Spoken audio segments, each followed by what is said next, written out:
The Hidden Leaf isn't very good with friends. It never has been. Konoha has never played nice with others, which is likely why 4 world wars broke out. That was something that always irked me about Konoha. Despite it being hailed as the coolest, strongest, most bestest village in the world, they tended to have a lot of massacres. Some they even did on purpose.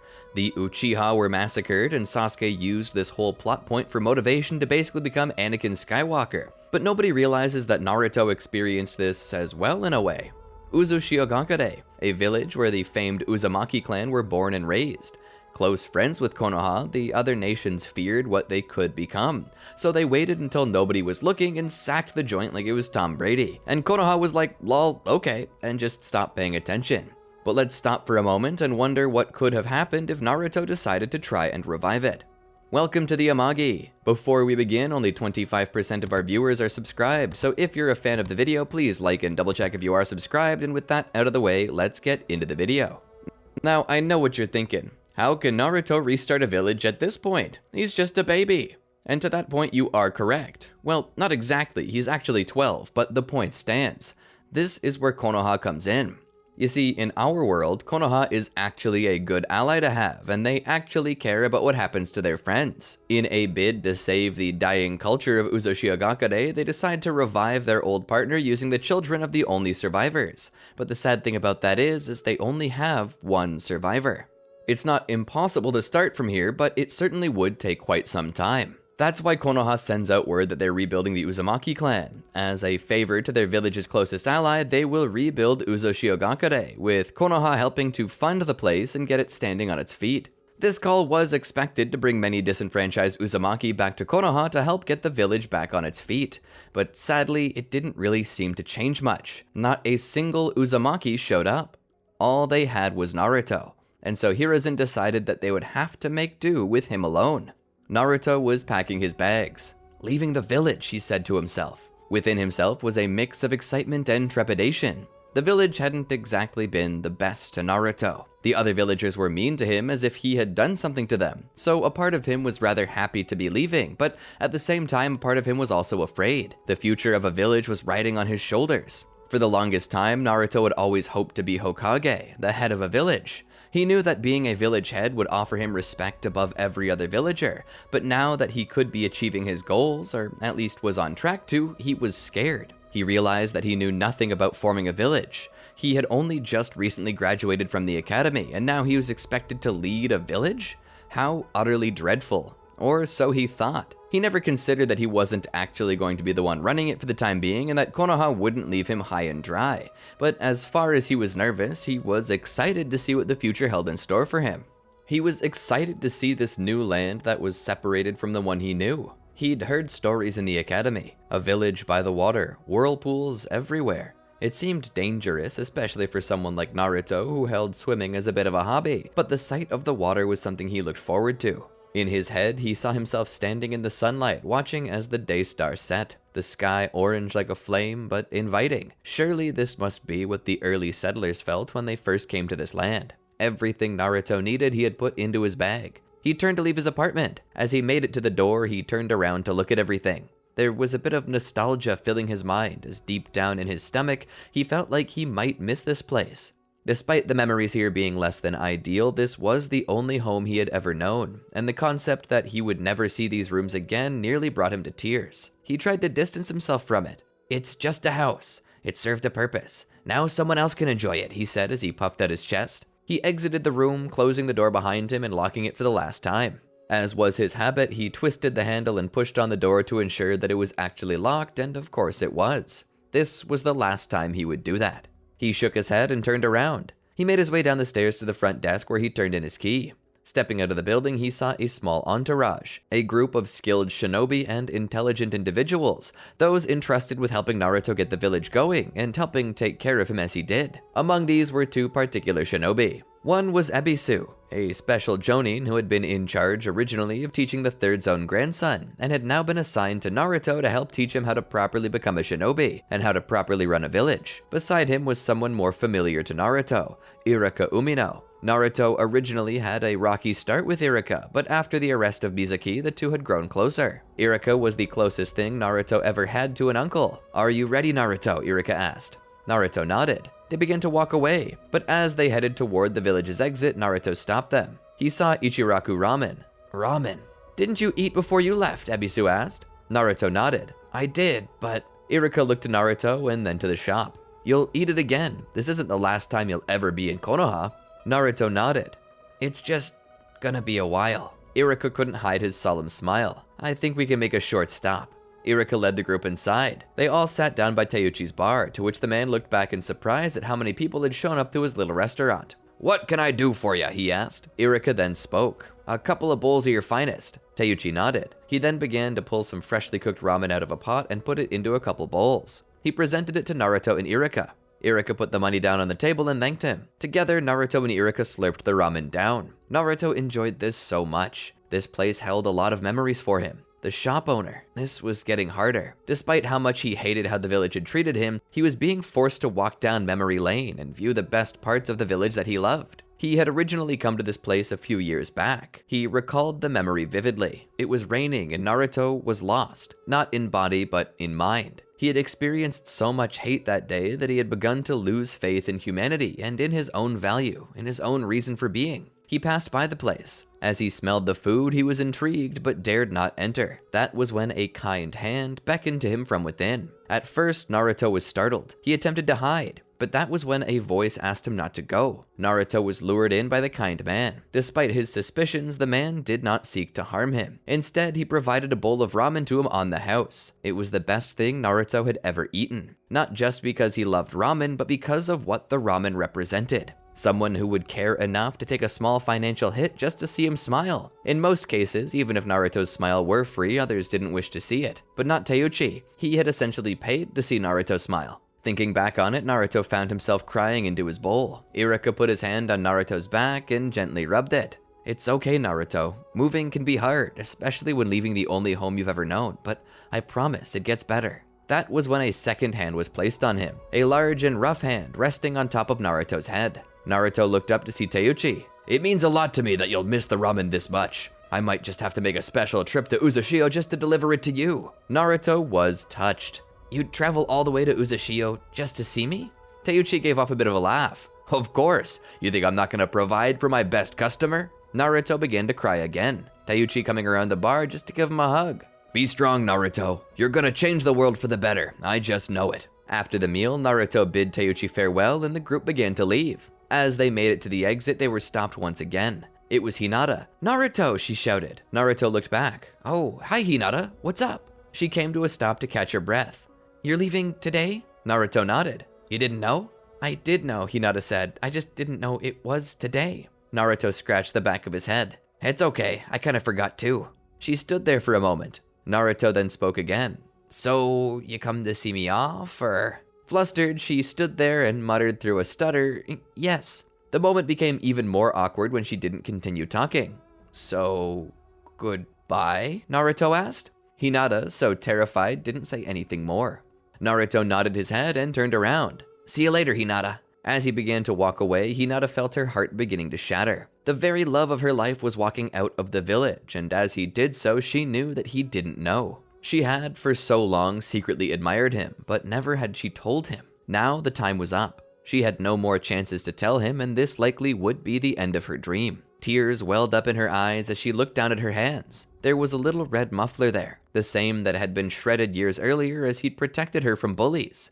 She'd stitched it back together personally. This was a labor of love, and just like her love, he would never know she had it for him. She looked up to see Naruto's back as he continued to walk. The tears in her eyes dripped down her cheeks as her body was overcome by courage. She felt as if she were fighting the Third Shinobi World War all by herself. She was out of options. She had no choice but to tell him. Starting to walk behind him, her speed began to increase slowly into a trot.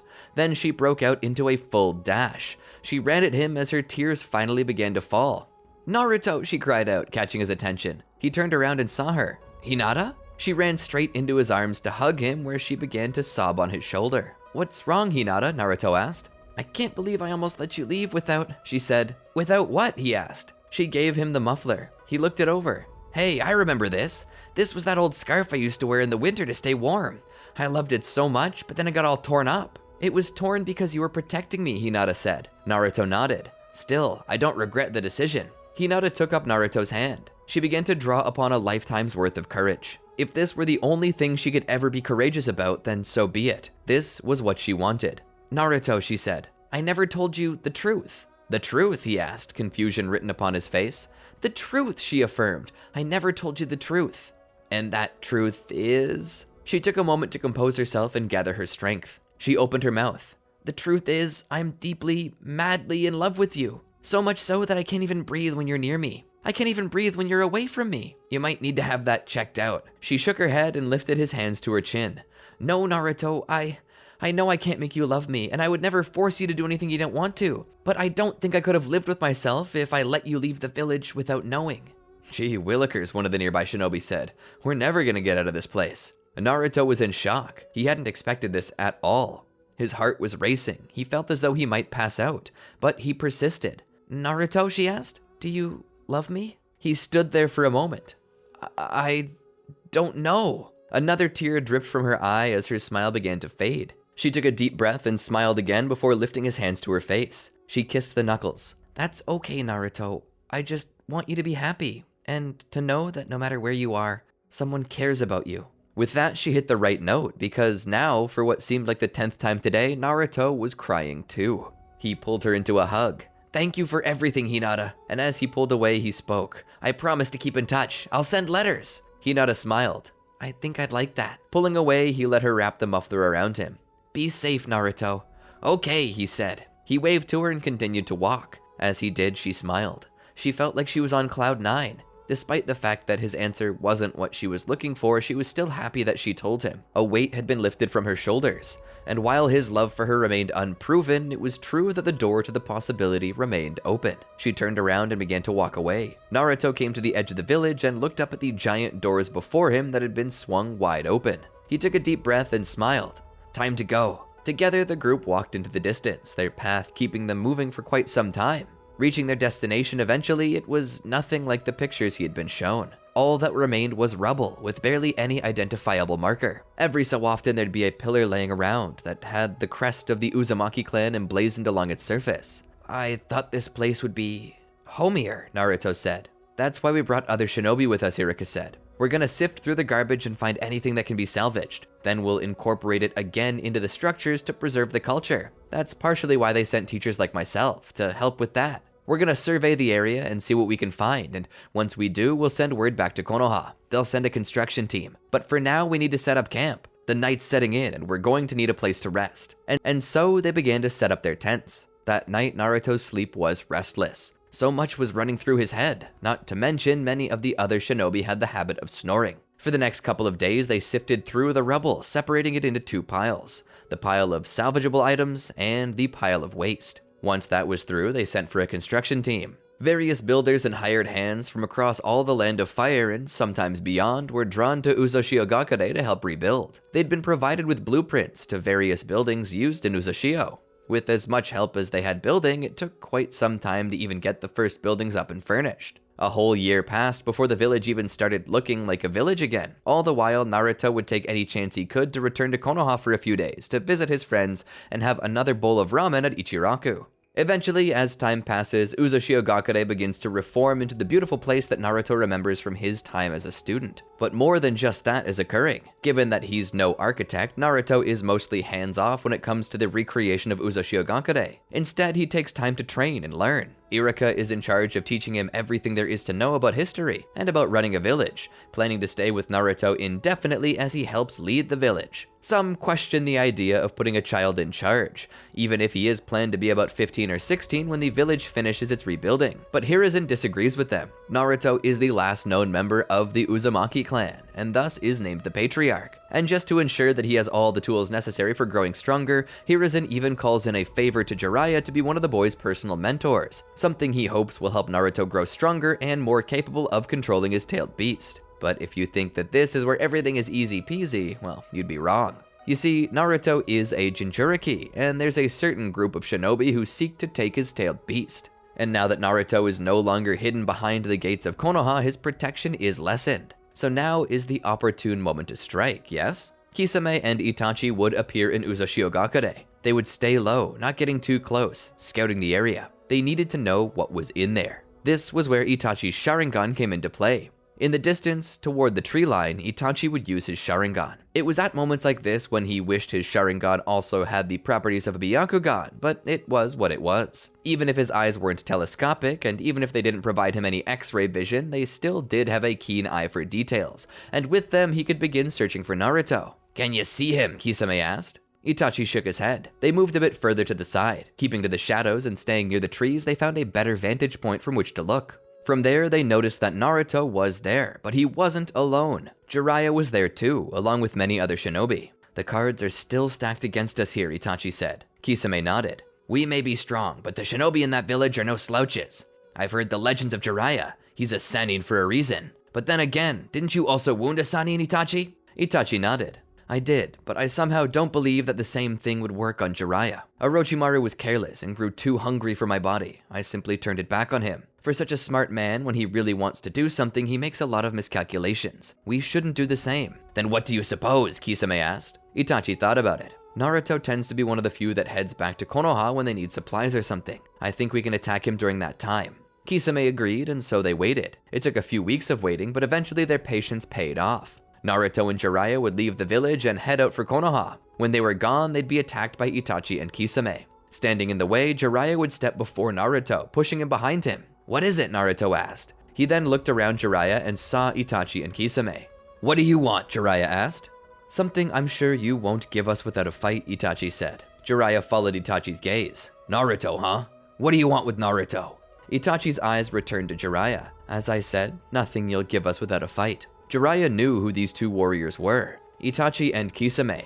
Both were missing nin from their respective villages. Itachi was well known for betraying his village and killing the entirety of his clan save one runt, and Kisame was a former member of the 7 Ninja Swordsmen of the Mist. He was the current holder of Samehada and had betrayed his own country when he had attempted to overthrow the government there. If they were here for Naruto, then it couldn't be for a good reason. That being said, while he did respect his own strength, Jiraiya felt deep down in his heart that it would be remiss to ignore the strength of these two, especially when being taken on together. He began to evaluate their abilities. Having witnessed Itachi's Sharingan, he knew that eye contact with him was a no-go. With that, he could likely avoid any ocular-based genjutsu for the time being. But then there was the likelihood that this guy had Mangekyo-based abilities. Jiraiya had read about the Mangekyo Sharingan and its known abilities. They always came with 2 unique ones and 1 common one. The common ability was Susanoo, which would form a chakra avatar, a thick shell that could tank many types of attacks. But then there were the other abilities Jiraiya didn't know, and that made them wildcards. Considering he slaughtered everyone in his clan, and that made him stand far superior to everyone in the Uchiha clan, which was already quite formidable.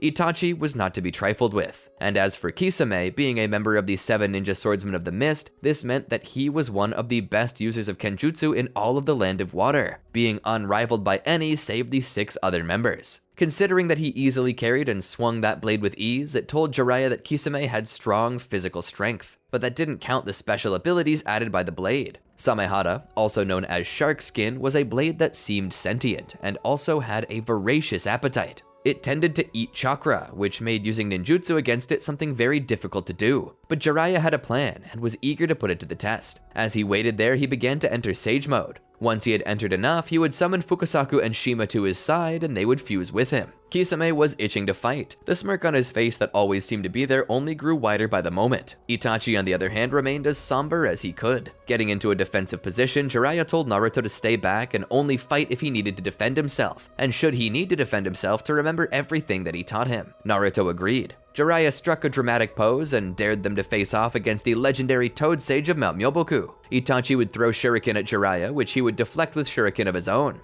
He would jump into battle against Itachi and Kisame. Kisame would swing his blade at Jiraiya, only for Jiraiya to dodge under it before forming a Rasengan in his hands and pushing it into Kisame's chest. Itachi would then focus his chakra to his eye. Jiraiya sensed it and knew something was coming. He would suddenly jump out of the way, only to find that black flames now existed where he once stood. Ah, so that's what you can do with that eye. Thanks for showing me. He then utilizes his hair needle senbon on Itachi. Itachi covers himself, protecting his face with his arms and his torso with his knees and shins. This catches most of the senbon. Itachi sits there for a moment, plucking out the senbon while Kisame regroups with him. How much are you willing to use your Mangekyo for this? Kisame asks. Itachi looks over. As much as necessary. Kisame nods. Chances are then you need to break out the big guns. I'll buy you some time. He rushed in. He swung Samehara. Jiraiya dodged underneath and prepared another Rasengan. Kisame, knowing that the attack was coming, flowed into his strike, using the momentum of his missed strike to propel him into a flip over Samehara, causing Jiraiya's Rasengan to miss by an inch. Kisame kicks his hand, sending Jiraiya's Rasengan flying. Exploding behind them, Kisame takes advantage of the situation and attempts to absorb the chakra of Jiraiya, letting Samehara bite onto Jiraiya's arm. Jiraiya lets out a cry, much to Kisame's delight. Maybe you don't need your Susanoo after all, Itachi. Jiraiya then begins to smile, much to Kisame's dismay. You just fell into my trap. He gripped onto Samehara and dug in so Kisame couldn't remove it. Samehara continued to feed on the sage chakra Jiraiya was presenting. As this happens, Fukasaku and Shima continue building sage energy to ensure that Jiraiya doesn't run out. Samehara continues to devour sage chakra until it starts to change form. What are you doing to Samehara? Kisame demands to know as he pulls on his sword but fails to free it, and slowly Samehara turns to stone. As it does, Jiraiya jerks himself free from its rocky maw before smashing the blade, shattering it to pieces. Jiraiya would then weave some hand signs. Sage art Goemon, he shouts as he begins to fire toad oil from his mouth. Fukasaku began to utilize wind release while Shima fires flames out. The three chakra natures mix and became a flaming tidal wave of oil, coating Kisame. As it burns, he cries out. Itachi then utilizes his Susanoo, forming a large red armored being. Jiraiya knows it's at this point where things are gonna get messy. Nicking his finger with the points of his teeth, he draws blood. He weaves hand signs together and presses his hand to the ground. Summoning, Food Cart Destroyer! Suddenly, a massive toad falls from the sky and lands on Itachi's Susanoo, cracking it. With its defenses on the ground, Itachi struggles just to hold the toad's weight. Jiraiya would then utilize his Sage Art Giant Rasengan to strike the Susanoo, the blast smashing through the armor. With the armor collapsing, the toad drops further, seemingly crushing Itachi. Jiraiya would thank the toad and dismiss it. With the two Akatsuki members defeated, Jiraiya would continue to escort Naruto back to Konoha, where they would do the duties they were sent to perform. Before leaving, they're sure to stop by Hiruzen's office and let him know that Naruto was nearly attacked. Hiruzen would listen to what they said and promise to send more shinobi to guard them. With more guards, security went up, and not much seemed to happen after that for a couple of years. In the blink of an eye, 3 years had passed. Naruto, now 15, looked out upon Uzushiogakure, pleased with the village's progress. At this point, construction was complete. The village was ready to be opened. However, as the gates were finally opening, another stood by them, her eyes unable to believe the rumors. Her name was Karin Uzumaki, and for a time she had been a shinobi of Kusagakure, feeling like an outcast who was expected to die, not even to be remembered. But upon hearing rumors that the clan to which she belonged and the village of her mother was making a comeback, she couldn't help but pay them a visit, and now she saw it was true. And for the first time in a long time, she truly believed that she had a future awaiting her. Okay, now we can begin. Naruto sat in the finished village. The village had been completed. It was in the form of the old village it once had been, but this time with some more Konoha-style inspiration. But that couldn't be helped. Most people who came here were from Konoha, so this was only natural. Naruto sat in the head office. He was the self-proclaimed Kachukage, and though officially no true position for this would exist, it made Naruto feel good. He was 16 at this time, and serving beside him was Karin Uzumaki, the only Uzumaki Clan member to return to the village. For a long time, Naruto began to wonder if the other members would simply take their time returning, but now he was beginning to wonder if it were possible that Karin and himself were the only ones left. This was a depressing thought, but now to a degree he seemed to understand how Sasuke felt. Sasuke, Naruto said as he looked back on everything that had transpired. Back in the early days of the village's reconstruction, they would visit Konoha often to secure more funds. This occurred as Konoha was about to host the Chunin exams. Naruto had been happy to hear that Sasuke and Sakura would be able to join, despite being a man down on their team. It seemed that one other genin was worthy of becoming a Chunin, despite being alone after an incident on a mission took out the rest of his team. It seemed to be that boy's luck. That was until the exams started to take place. During the second part of the exams, Sasuke was attacked by the villain later known as Orochimaru. Then, in the third part of the exams, it was all brought to a screeching halt when the entire village was attacked by Orochimaru. The Hokage was killed, the village devastated. Gaara, having been the one to help Orochimaru, was chased and confronted by Team 7. The only real jutsu that seemed to be able to work against Gaara was the Chidori, but given how many times Sasuke had missed, he had to tap into usage of his curse mark, and even that failed. It was there that their new teammate was killed. Naruto had heard that the boy's name had been included on the Monument of Heroes, but Naruto sadly never learned his name. Sakura would have been unable to do anything and would eventually be crushed to death by Gaara. Sasuke's sorrow and guilt would have pushed him enough to awaken his Mangekyo Sharingan, but even with that newfound power, he was unable to fight off Gaara and Orochimaru's influence at the same time, so he had to choose: submit to Orochimaru and kill Gaara, or die. Believe it or not, it wasn't so much of a straightforward question for Sasuke, but considering that Sakura was dead and his chance for revenge against his brother was long past, he had nothing else to hold on to anymore. So in exchange for letting Orochimaru take his body, Orochimaru had to kill Gaara. This was something Orochimaru did with ease.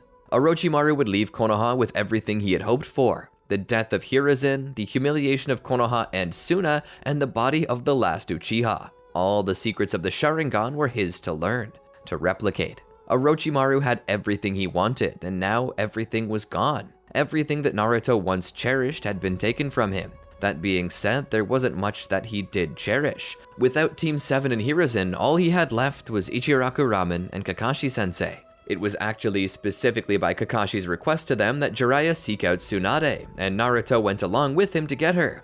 Getting her to return was hard. She seemed uninterested in the position. It wasn't until Naruto told her that he was in the same position as she, and that he knew what it meant. He told her that he was in pain from losing his friends, losing everything he loved, but he was still the Kachukage. In a way, maybe he inspired her. Perhaps what he did was a spit in the face of her honor, a statement that even a child could be greater than her. She had met the first Hokage, served under the second, trained under the third. Her entire life was spent honing her skills, and now, of all people, a 12-year-old had declared himself to be worthy of leading a village when she herself refused to do so. I think it was that. It wasn't inspiration, but spite. Whatever it was, Tsunade returned to the village to be the Hokage. Despite what had happened, Tsunade vowed to find Orochimaru and make him pay for taking Sasuke's body. Despite the fact that Orochimaru had once been Tsunade and Jiraiya's friend, they had long since reached the conclusion that he couldn't be brought back into the fold. He had drifted too far, and now all that was left for him was death. A part of Naruto had hoped that perhaps Sasuke could be rescued, but Jiraiya said it wasn't possible, especially considering Orochimaru's technique. Living corpse reincarnation would have suppressed Sasuke's ego, keeping him under Orochimaru's thumb. Whether he was actually still alive or not was up for question, but even if he was, Jiraiya said that an eternity living as a facet of Orochimaru was no life at all, and it would be better that his soul were freed from the body rather than imprisoned by Orochimaru's own ego. Naruto understood that, but a part of him deep down held out hope that Sasuke could be rescued, and that hope continued on for the coming years until this very moment. And what was it that had brought up these feelings and this look into the past? It was none other than a letter from the Hokage directed to the Kachukage. The letter stated that after some searching, they believed that they had found Orochimaru's base hidden somewhere in the Land of Grass. Naruto, getting up from his seat, grabbed his headband, along with a haori that read the words Kachukage on the back, all situated below the Uzumaki Clan symbol. He looked to Karin. "Will you be coming with me?" he asked. She seemed a bit nervous. "I don't know if I want to return to Kusa. I deserted them. If they find me, I fear what they'll do." Naruto nodded. "If you're sure, I won't force you." Karin followed Naruto to the door. "Who is this Sasuke person to you? And why are you so dead set on avenging or rescuing him or whatever?" Naruto, putting on his kunai pouch and loading scrolls into his flak jacket, spoke. "He's like a brother to me.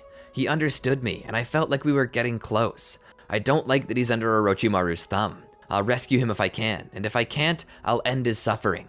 Karin understood and wished Naruto luck. Naruto smiled and thanked her, telling her that if he didn't come back, then she was in charge of the village and the new matriarch of their clan. Naruto would leave with Jiraiya and would eventually meet up in Konoha with Tsunade, who decided that it was up to her to help bring Orochimaru down. She said that she had to help or she wouldn't feel right about it. Orochimaru was her personal responsibility, and so she joined Naruto and Jiraiya's team, bringing with her a squad of Anbu agents. Together they made their way to Kusagakure, where they knew Orochimaru's lab was. They approached under cover of night. They began to sneak in, careful not to activate any traps. They went deeper into the heart of the laboratory. They knew that most of the inhabitants would likely be asleep or resting, and that only the guards would be awake. That meant that they needed to take out the guards silently, and so they did. They began to move in. The deeper they went, the more they sent out the Anbu to take out Orochimaru's heaviest hitters. That would be the Sound Four. All the while, Naruto, Jiraiya, and Tsunade sought out Orochimaru. All things considered, Orochimaru was waiting for them when they found him. Despite their proficiency in stealth and espionage, Orochimaru was himself a shinobi and had tested his own facility multiple times. His mind was beyond even theirs, so he knew when they were coming. They opened the door to see him sitting there, reading a book. "I wondered when you might show up. Took you a while to find me." "Orochimaru, it's time for you to come to justice for what you've done," Tsunade said. "Treason, murder, human experimentation, terrorism, assassination, the list goes on." Orochimaru put his book down to show the face of Sasuke, done up in what looked like white makeup with purple eyeliner. Of course, this could have simply been Orochimaru's natural complexion, but to Naruto, it looked like makeup had been put on Sasuke's face. His fists clenched. "Give my friend back his body." Orochimaru let out a chuckle. "Your friend's body is mine now, fair and square. He gave it to me in exchange for avenging Sakura." Naruto's teeth were gritting to the point he feared he might break them. "You stole it from him. I'm gonna take it back." Orochimaru sighed. "He's gone, kid. Make your peace with that." Naruto grew darker, the air around him shifting. "If that's so, then I'll kill you too and avenge him." A red aura began to swirl about Naruto. Orochimaru stood up. Jiraiya looked at Naruto. "Now remember, don't let him get under your..." Naruto dashed forward toward Orochimaru, kunai in hand, slashing. Orochimaru pulled a kunai of his own. Tsunade and Jiraiya looked at each other with disappointment, shaking their heads. They too joined in on the fight. Tsunade jumped into the air, attempting to slam down on Orochimaru, but Orochimaru dodged out of the way. As he did, Jiraiya attempted to fire a fireball jutsu. Orochimaru countered with fire style of his own, enough to push Jiraiya back. Orochimaru laughed. "I've long since surpassed anything you could have ever hoped to be. With the power of this body, I am unstoppable." "A stolen body never functions the same for its thief as it did for the original host," Tsunade said as she rushed at him again. It was then that Orochimaru displayed his Mangekyo Sharingan for the first time. Sensing the chakra flowing to it, Tsunade immediately went into a defensive position. Orochimaru cast a Matarasu on her, engulfing her left arm in black flame. Tsunade let out a cry of pain. Knowing what this was, she had no choice but to chop her own arm off, which startled Naruto. "Lady Tsunade!" She looked back. "It's fine, I'll regenerate it." Utilizing her creation rebirth in an attempt to divide the cells required to regrow her arm, Naruto jumped through. Orochimaru attempted to cast a Matarasu on Naruto, but he had his version 1 cloak protecting him currently, which allowed him not to be burned by the flames. If anything, the flames suddenly made him more dangerous, as the swinging of his fists and his kunai were now spreading flames everywhere. As he connected with Orochimaru, Orochimaru had to utilize Kagutsuchi to nullify the flames. Naruto began to push Orochimaru back. As Orochimaru was on the defensive, Jiraiya attempted to come in and help, going so far as to activate Sage Mode just to increase his power and energy reserves. Orochimaru, seeing this coming, utilized his Susanoo in order to make room between himself and the others. The area was too cramped. Even if he was stronger than them, the lack of space around him had him splitting his capabilities between the three of them while leaving himself vulnerable. He needed to do something fast. Orochimaru would then summon Manda and have it break out of the facility into the open. By this time, Tsunade had regenerated her arm. She was in a weakened state, but still had the strength to continue. She summoned Katsuyu to her side to carry out herself, Naruto, and Jiraiya. It was then that Jiraiya would summon Gamabunta. They were still outnumbering Orochimaru, but that didn't give them the advantage. Utilizing his Mangekyo Sharingan, Orochimaru began to laugh. Jiraiya was confused as to how Orochimaru could have utilized that technique at all, considering that it would take more practice than a Mangekyo Sharingan would allow. Orochimaru explained that he came into the possession of Itachi's body not long after Naruto and Jiraiya defeated him, and that through the histories he read and the studies he conducted, was able to generate with Itachi's Sharingan a Sharingan that would never go blind from overuse. That had given him plenty of time to practice. Gamabunta attempted to break through the shell, but even with his Shoto, he couldn't separate the armor plates. It seemed like the battle might end in Orochimaru's favor. That's when Naruto displayed his gutsiness. Jumping from Gamabunta's head, he drove straight down Manda's throat, much to Tsunade and Jiraiya's horror. Orochimaru laughed. "Looks like your student gave up, Jiraiya." Manda raced towards them, at least until Naruto's voice let out a muffled shout. "Summoning Jutsu!" Manda's eyes widened. Pop goes the weasel. All that remained was a giant toad complaining about the smell. Jiraiya and Tsunade were shocked. That was out of the box thinking, Tsunade said. More like in the snake thinking, Jiraiya retorted. Naruto jumped down to Orochimaru, holding his kunai. Orochimaru rolled over on his back and held out his hand. Please, Naruto, wait. The voice of Sasuke spoke. Naruto stopped. Sasuke! Gripping his head, Sasuke spoke. Please, Naruto, you have to help me. Orochimaru's in shock, but he's trying to take back over. Get him out, please. Naruto drew closer. Okay, tell me what to do, Sasuke. Sasuke's face looked up with a smile as the voice of Orochimaru returned. How about you die? Orochimaru took the kunai from Naruto's hand and tried to run it through his heart, only for Jiraiya to jump between them. Naruto saw Jiraiya fall back, kunai in his chest. Orochimaru and Naruto sat there silently for a moment. Both of them knew that this would become a quick draw. Orochimaru went to grab another kunai as his eye activated Amaterasu. Naruto quickly pulled a scroll from his flak jacket and opened it, sealing the Amaterasu before throwing the scroll onto Orochimaru's face to obstruct his vision. Orochimaru removed the scroll and threw a kunai. Naruto threw one as well, but the kunai bounced off of each other. Suddenly, a third kunai was thrown, this time by Tsunade, striking Orochimaru in the side of the head. Orochimaru went down, dead before even hitting the ground. Naruto sat there, trying to catch his breath, in shock until he heard Jiraiya moan. Naruto rushed to his mentor's side. Pervy Sage! Jiraiya looked down at all the blood and then spoke. Naruto, I'm here. Jiraiya smiled at Naruto. You've gotten strong.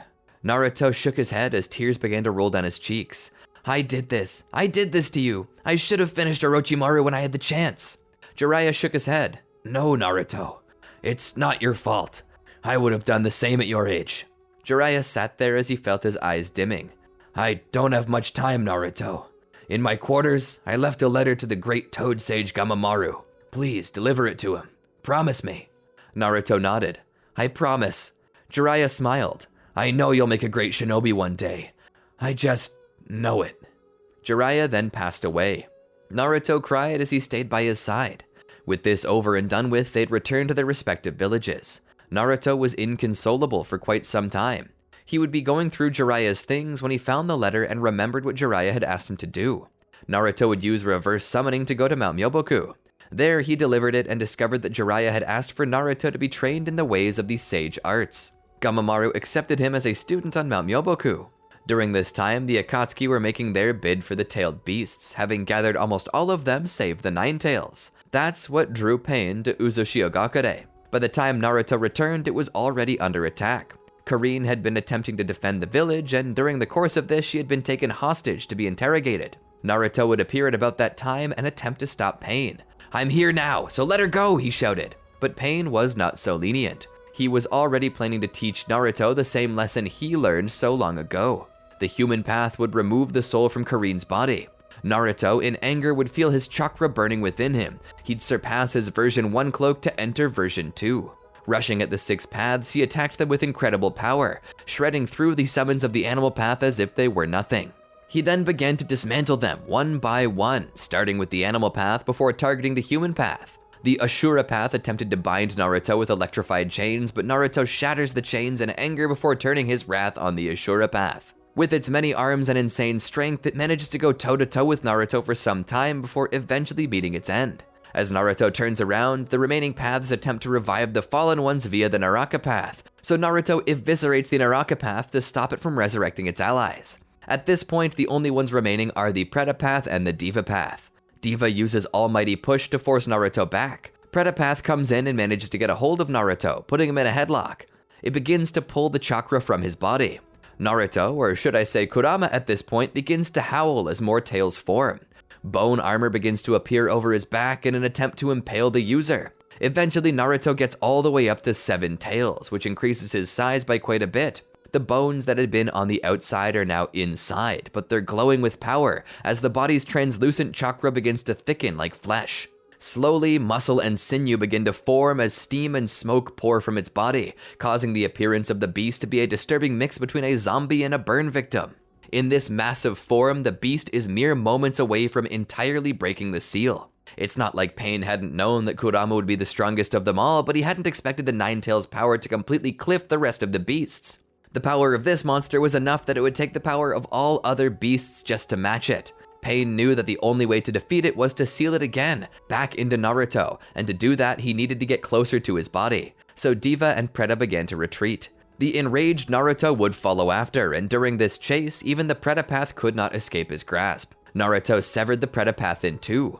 Diva, however, made it into the forest, which he hoped would further limit the beast's accuracy. And that was true. It did. But because of that, Kurama turned his wrath to a wider range of attack. He formed tailed beast balls to completely eradicate entire portions of the forest. As Diva continued to run, he barely dodged these attacks. He was blown back by the force of most of them. But he got back on his feet and kept running.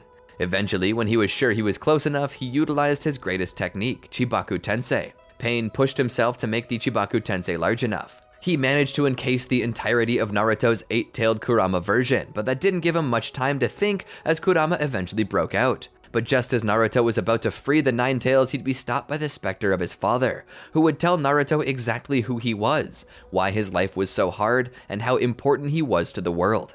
With the help of Minato, Naruto brought himself back under control and opted to continue the fight in Sage Mode. After a bit more fighting, Naruto managed to plant a Rasengan into Pain's chest, putting him down. But now he had someone else to find, the real Pain. Naruto would search Pain out and confront him. After a long talk, Naruto not only learned that Pain was a former student of Jiraiya, but learned how he got set on this path.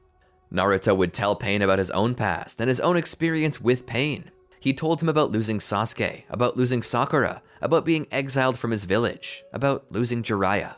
It all hurt, but that wasn't enough to stop Naruto from seeking peace through love. He told Pain that peace through fear would indeed unite people, but that it would only unite them against Pain, and that such a peace could never last. If a vacuum was created after Pain's defeat, it would become a breeding ground for war. In the end, the only thing Pain would be able to do in that position would be either surrender his will and allow wars to destroy the peace he hoped to build, or then to kill all those who stood against him, ending humanity as a whole. Nagato's face showed that he was mulling it over. But what could he do then? How could they bring peace? Naruto explained that peace should come through love and brotherhood, not through the threat of war. Pain seemed to understand. It was from here that Pain repented for his attempts to bring peace through war. He would use his outer path to bring back those he had killed, sacrificing himself. Everyone would be revived, including Karin. This attack would reach Konoha, and Tsunade would call a summit. She would invite Naruto to come along and represent his village through Konoha, which Naruto would do.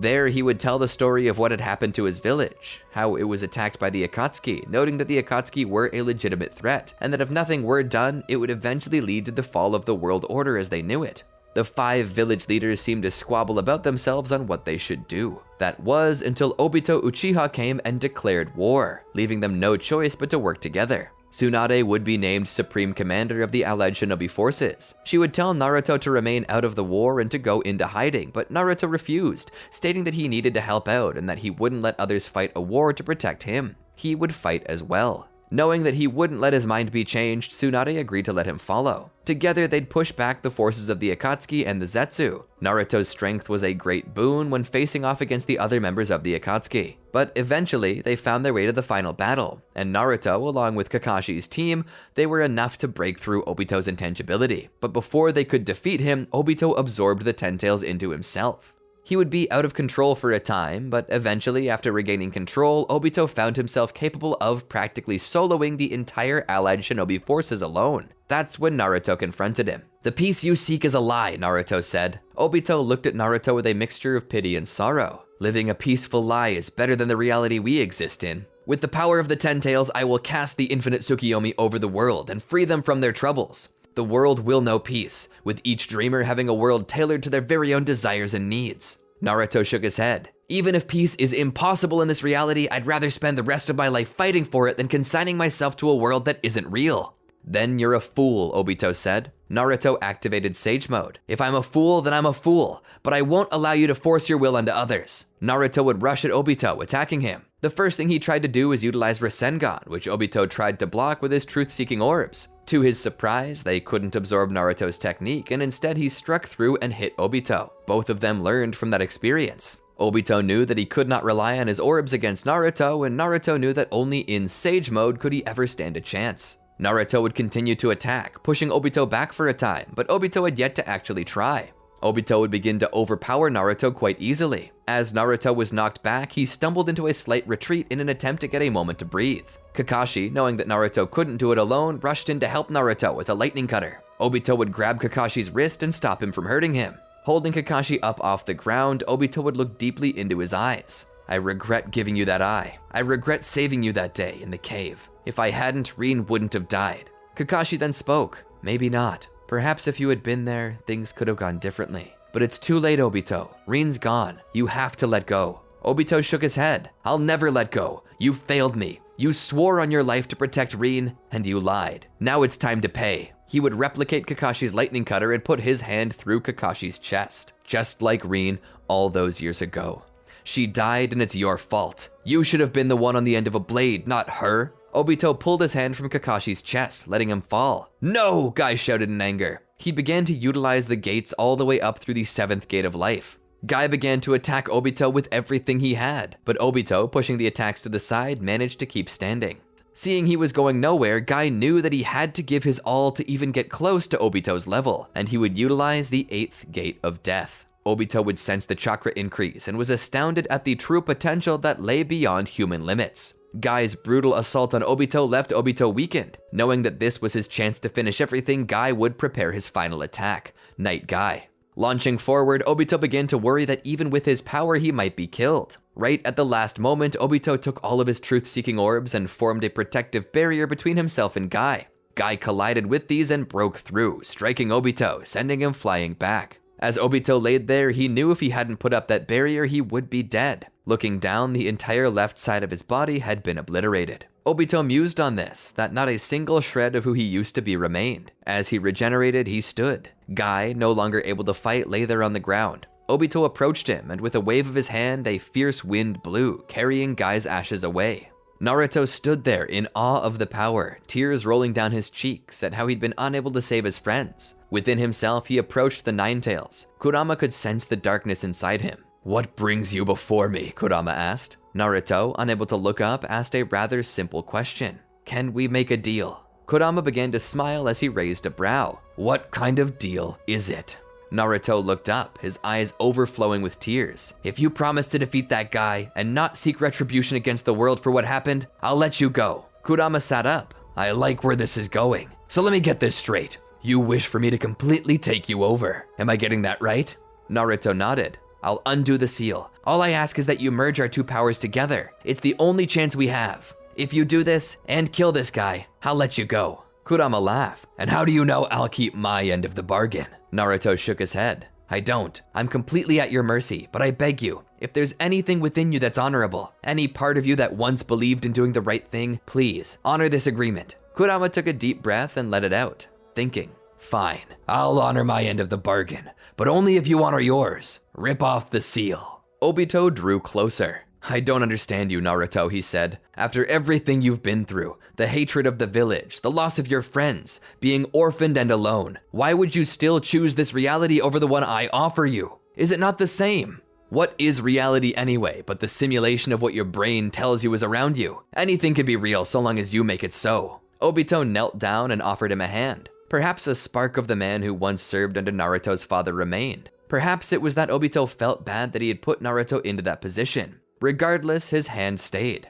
Take my hand, Naruto. Let's remake the world to be what we want it to be. A world without pain or suffering. A better world. A new reality. Suddenly, Naruto looked up, his face twisted and contorted by the Nine-Tails. With a breathy voice, the voice of Kurama exited Naruto's lips with a chuckle. I'll show you reality. Suddenly, Naruto's entire body began to shift. He transformed into the Nine-Tails. The beast took its true form and coated itself with chakra. Beyond that, it merged Naruto's abilities on top, giving Kurama the power of Sage Mode. Kurama began to hammer on Obito. Obito attempted to block the attacks, but the strength of the Sage Mode empowered Kurama was enough to break through.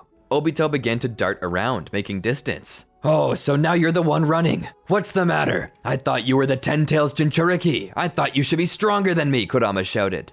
Kurama chased after him. Obito landed on one of the roots of the divine tree and smiled. I am stronger than you. Suddenly, a set of black hands shot up into the sky and grabbed Kurama. It dragged him down to the ground and spiked him. The hands gripped him again and began to squeeze. Kurama clawed at Obito. Obito smiled as he looked at the beast. For such a long time you eluded me, but no more. I will take back what's mine. A chakra chain shot from Obito's Rinnegan, grabbing Kurama. It began to pull. Kurama resisted. "No, I won't be sealed again!" Despite Kurama's fantastic strength though, he was unable to stop Obito. Pulled free from Naruto, Kurama was dragged into Obito, further strengthening him. As Naruto lay there, he felt his life slipping. He had failed. Looking up into the sky, he reflected upon it all. He was so sad that he was unable to stop Obito, but Jiraiya's spirit would fly to Naruto to comfort him and bring him into the next world. As Obito stood there below the full moon, he cast the infinite Tsukiyomi, putting the world into the dreams he had planned. But as he did so, he was deceived and caught off guard by Zetsu, and through Zetsu's trickery, he transformed Obito into Kaguya. With no one left to fight, Kaguya would reclaim all of the chakra that had once been hers and would leave this world barren. She fled to her dimension, where she would prepare to find the next world. She feared what the Otsutsuki would do should they find her. Her only recourse was to follow in the footsteps of Shibai and attain what she saw as godhood. And with her departure, the world came to an end. Kind of a downer ending, eh? But the sad thing about it is that if Naruto is removed from the village, the chances are that Sakura and Sasuke would die before their time. And without them, Naruto would be unable to defeat Obito, let alone Madara and Kaguya. I know it's probably not what you expected, but I feel like sometimes I tell too many happy endings. Sometimes I gotta remind you that anything can happen, even the bad guys winning. Hope it wasn't too depressing though. If you enjoyed it, let us know in the comments. Let us know what your favorite parts were or what you would have done differently if it were up to you. I'm eager to know. Don't forget to like, subscribe, and ring the bell to be notified when more videos like this drop, and while you wait, try out these videos here on the screen. I bet you'll enjoy them. Anyway, until next time, peace out.